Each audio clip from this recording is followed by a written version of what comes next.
हम मुजफ्फरपुर की बात नहीं कर रहे, हम गया की बात कर रहे हैं। गया में ज़मीन की कमी नहीं है जी। आजकल देखिए ज़मीन ज़मींदारी वाली नहीं होती। पता चला कि आपको चाहिए 2 एकड़ ज़मीन, आप घेरे हुए हैं 20 एकड़ के। देखिए आज हमारे पास ज़मीन जो है ना, ज़मीन का मैक्सिमम यूज कैसे, उसी की प्लानिंग करनी। तो लैंड यूज़ का काफ़ी देशों से आते हैं, और जब यहाँ जब उद्योग के भी जब यूनिट्स सब स्थापित होगी तो गया के हमारे नौजवानों को और पूरे बिहार के नौजवानों को यहाँ तरह तरह के रोज़गार भी मिलेंगे।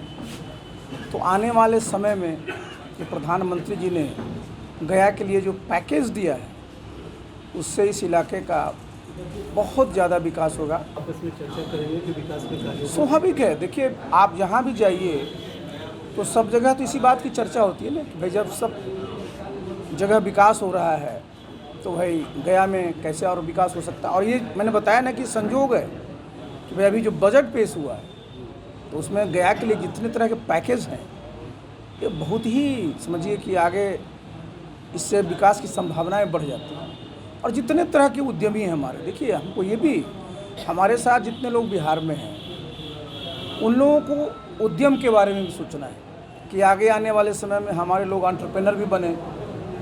तो बिहार सिर्फ मार्केट ना रह करके यहाँ जो है उत्पादन भी हो, यहाँ के लोगों को रोज़गार भी मिले। तो ये चीज़ों को धीरे धीरे नीचे स्तर पर समझाना पड़ेगा। सर, तो इंडस्ट्रियल हब तो हमारे पिछले बार में ही घोषणा की गई थी कि डोभी या शेरघाटी के पास इंडस्ट्रियल नहीं, इस बार तो देखिए आप फिर वही चीज़ें नहीं, वो चीज़ नहीं है। देखिए आप ज़रा समझिए, अपने देश में कई कॉरिडोर डेवलप किए जा रहे हैं, समझे ना। वेस्टर्न कॉरिडोर है, ईस्टर्न कॉरिडोर है। तो ईस्टर्न कॉरिडोर में अब एक जो देखिए आज अब इस बार जो बजट में किया गया है और उसके हिसाब से ये पूरा का पूरा जो एक इस कॉरिडोर में इम्पॉर्टेंट हब होगा। देखिए उद्योग तो कहीं भी लग सकता है, लेकिन वो हब होगा। जब कोई हब होता है ना तो वहाँ बहुत सारी नेशनल इंटरनेशनल लेवल की सुविधाएं दी जाती हैं, जिससे लोग बिजनेस व्यापार को उस लेवल पर कर सकते हैं। जिस तरीके की सोच है उस तरीके से हमारे पास लैंड बैंक है क्या? गया में लैंड बैंक है क्या? देखिए दुर्भाग्य यही है कि आप लोग भी यही कहते हैं बिहार में ज़मीन की कमी नहीं है जी। इसी चक्कर में बिहार को आज तक लोगों ने रोज़गार से दूर रखा। देखिए ज़मीन बहुत है बिहार में। हम अपनी बात करेंगे ना, मुजफ्फरपुर की बात हम मुजफ्फरपुर की बात नहीं कर रहे, हम गया की बात कर रहे हैं। गया में ज़मीन की कमी नहीं है जी। आजकल देखिए ज़मीन ज़मींदारी वाली नहीं होती। पता चला कि आपको चाहिए 2 एकड़ ज़मीन, आप घेरे हुए हैं 20 एकड़ के। देखिए आज हमारे पास ज़मीन जो है ना, ज़मीन का मैक्सिमम यूज कैसे, उसी की प्लानिंग करनी। तो लैंड यूज़ का आजकल आप देखते हैं, पहले क्या होता था कि एक घर बनाए उसके 5 एकड़ का कैंपस, अब तो सब ऊपर जाता है। तो यहाँ ज़मीन पर्याप्त है। ये अभी कुछ दिन पहले संसद में कहा गया कि संसद के कैंटीन में खाने वाले बाहर जाकर देखें कि चाय 10 रुपये में मिलती है या उसी रेट में मिलती है जो संसद भवन में मिलती है। तो गरीबी तो है या महंगाई है? अरे मैंने तो बताया ना भी आपको। आप देखिए एक चीज़ को ज़रा जान लीजिए, बिहार में प्रति व्यक्ति आय कितना है? सिर्फ 54,000 है। राष्ट्रीय औसत कितना है? 1,82,000 है। और प्रधानमंत्री जी का संकल्प है कि 2047 तक जब 100 साल हो जाएंगे तो भारत विकसित राष्ट्र बने। तो विकसित राष्ट्र जब 2047 में बनेगा तो प्रति व्यक्ति आय होनी पड़ेगी 15 लाख।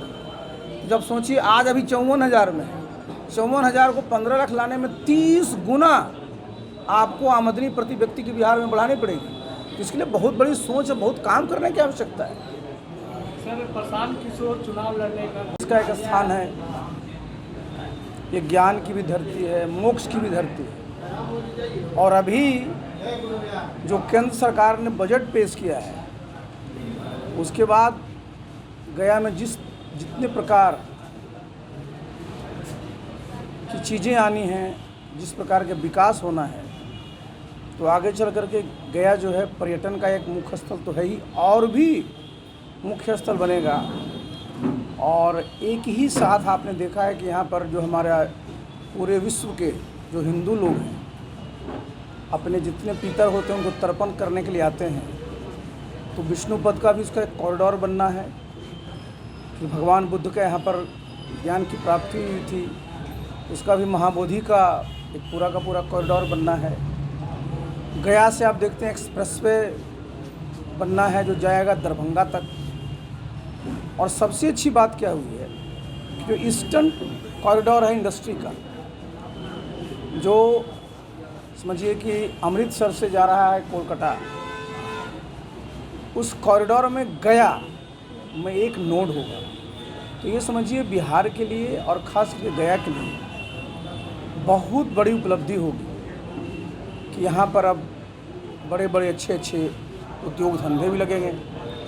और गया में ख़ास करके देखिए आज की तारीख में जो टूरिस्ट आते हैं, काफ़ी देशों से आते हैं, और जब यहाँ जब उद्योग के भी जब यूनिट्स सब स्थापित होगी तो गया के हमारे नौजवानों को और पूरे बिहार के नौजवानों को यहाँ तरह तरह के रोज़गार भी मिलेंगे। तो आने वाले समय में ये प्रधानमंत्री जी ने गया के लिए जो पैकेज दिया है उससे इस इलाके का बहुत ज़्यादा विकास होगा।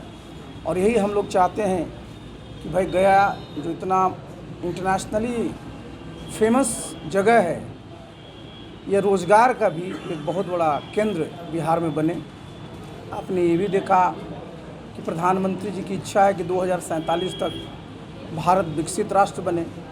तो भारत विकसित राष्ट्र तभी बनेगा जब बिहार विकसित राष्ट्र बनेगा, और बिहार भी विकसित राष्ट्र तब बनेगा जब गया और गया के जो ग्रामीण इलाके हैं, जितने हमारे गांव हैं, वो सब विकसित होंगे। तो ये गया के लिए आगे आने वाले समय में बहुत सारी संभावनाएं आई है। और हम सब लोग यहाँ आज इकट्ठा हैं, हमारे जितने साथी हैं, हम लोग इस पर चर्चा भी करेंगे कि जब सरकार इतना कर रही है तो जितने भी हमारे साथी सहयोगी हैं सबको इसमें सहयोग करना चाहिए।